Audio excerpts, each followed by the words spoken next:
ગુજરાતીઓ આખું વર્ષ જેની આતુરતાથી રાહ જુએ છે તે ફળોના રાજા કેરીનું આગમન થઈ ગયું છે। અમદાવાદમાં બાગાયત સહકારી મંડળી સંચાલિત તાલાલા ગીરના ખેડૂતો દ્વારા કેસર કેરી મહોત્સવનું આયોજન કરવામાં આવ્યું છે।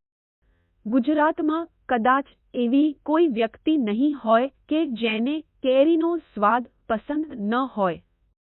હાલ ગુજરાતના આકાશમાંથી અગનગોળા વરસી રહ્યા છે, જેના કારણે સૌ કોઈ પરેશાન છે, પરંતુ કેરીનું આગમન થતાં સ્વાદના શોખીનોને થોડી રાહત થઈ છે।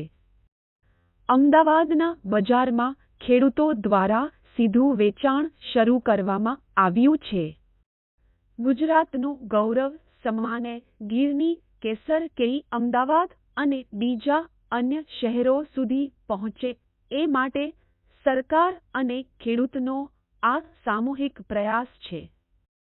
અમદાવાદમાં સ્વામિનારાયણ મંદિર પાસે ગુરુકુળ રોડ પર કેસર કેરી મહોત્સવ યોજાઈ રહ્યો છે। જીકુભાઈ સુવાગ્યા, હું તાલાળા ગીર વિસ્તારના મોટામાં મોટા આંકોલવડી ગામનો વતની છું અને એ વિસ્તારની અંદર અમે આ ખેડૂતોની સેવા સહકારી મંડળી બનાવીએ છીએ અને મંડળીની સીધું ખેડૂતોની પાસેથી મંડળી સંસ્થા ખરીદી અને સીધો ગ્રાહકોને વેચાણ કરીએ છીએ। બને ત્યાં સુધી દરેક ખેડૂતોને એ સમજાવવામાં આવે છે કે ઓર્ગેનિક ખેતી કરવામાં આવે, રાસાયણિક ખાતરને બદલે દેશી ખાતરો એટલે છાણિયું ખાતર અને એરંડીનો ખોળને એવું બધું આંબાને આપવામાં આવે છે અને એનાથી જે કેરીનું ઉત્પાદન થાય અને એક કેરીનું ઉત્પાદન છે સીધું જ અહીંયા ગ્રાહકોને મળે એ વ્યવસ્થાઓ અમે અત્યારે અમદાવાદમાં કરી રહ્યા છીએ।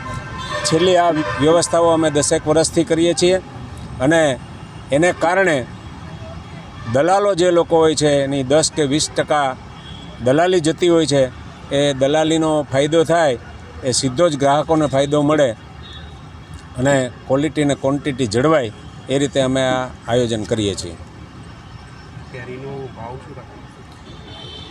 આ વર્ષે પ્રતિકૂળ હવામાનને કારણે કેરીનું ઉત્પાદન જે દર વર્ષે થાય છે એના કરતાં ખૂબ ઓછું, એટલે કે 25 કે 30% જેવું જ છે અને એને કારણે થોડો કેરીનો ભાવ છે એ 10 કિલોનો 1000 થી 1200 રૂપિયા જેવો રહ્યો છે। પરંતુ